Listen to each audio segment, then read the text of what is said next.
parcours de chercheur a commencé à Paris quand j'ai fait mon master et mon doctorat à l'Université de Paris-Sud à Orsay. Après, j'ai commencé une thèse dans le domaine de l'optique intégrée à l'École supérieure d'optique, c'est une grande école d'ingénieurs. Après, je suis parti dans un postdoc au Max Planck en Allemagne, où j'ai passé 3 ans. Je suis parti aux États-Unis. Je travaillais de façon délocalisée entre trois grandes institutions.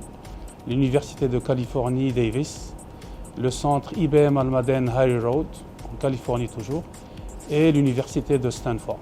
Maintenant, ma situation au Maroc, je suis directeur du centre optique photonique de Masser et je suis professeur à l'Université Mohammed V de Rabat et donc professeur aussi à l'Université d'Osaka au Japon. C'est un moteur extrêmement important de développement économique dans le monde. Tous les pays, je veux dire aussi, même continent, en Europe, ils ont une initiative qu'on appelle Photonics 21, qui est au cœur du développement technologique et économique de l'Europe. Il y a la biophotonique, c'est-à-dire toutes les applications photoniques en médecine. Il y a aussi les énergies renouvelables, c'est-à-dire la photonique verte. Il y a la photonique pour les technologies de l'information, le stockage optique, fibre optique, et ainsi de suite. Il y a la photonique pour les applications militaires. Et il y a bien sûr la photonique pour l'agriculture. Nous travaillons sur l'agriculture de précision, où nous développons des technologies basées sur le LIDAR. Le LIDAR, c'est l'équivalent du radar, pour faire des études sur la production agricole, sur le stress hydrique, c'est-à-dire les endroits où il n'y a pas d'eau, ou aussi sur le stress biotique, c'est-à-dire les plantes qui sont attaquées par des insectes ravageurs, ainsi de suite. Une application des nanoparticules, c'est de tuer les molécules de cancer. Je tiens à la main ici des nanoparticules d'argent qui font à peu près 15 nanomètres de diamètre. Lorsqu'on arrive à attacher une nanoparticule d'or, par exemple, à une molécule cancéreuse, on peut la chauffer à distance avec un laser infrarouge pour détruire des cellules cancéreuses. On appelle cette technologie la technologie de photothérapie. Et c'est une technologie qui est extrêmement importante pour la guérison du cancer. Un autre aspect de nanophotonique, si vous voulez, la photonique à l'échelle nano, c'est-à-dire futuriste, c'est la croissance de tissus biologiques sur des structures 3D qu'on fabrique à l'échelle nano. La carte du Maroc, mais à l'échelle nano.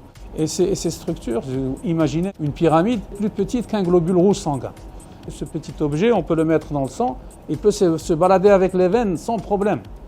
Et imaginez si on le remplit avec un médicament, on peut le télécommander à distance avec un laser et lui dire où est-ce qu'il doit lâcher le médicament. C'est une application, si vous voulez, médicale très localisée. On peut aussi utiliser ces structures-là pour des diagnostics de maladies à une échelle précoce, avant que la maladie ne se déclare.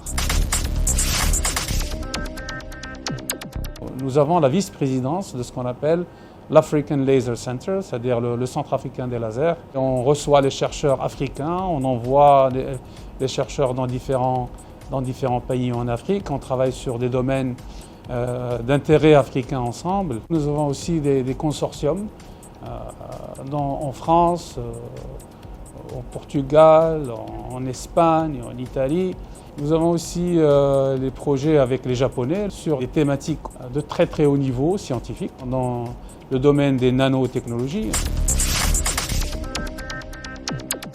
SPIE, c'est une société savante qui compte des membres fellows qui sont prix Nobel. J'organise cette conférence où j'appelle les meilleurs scientifiques du monde à travailler, à parler sur leur domaine.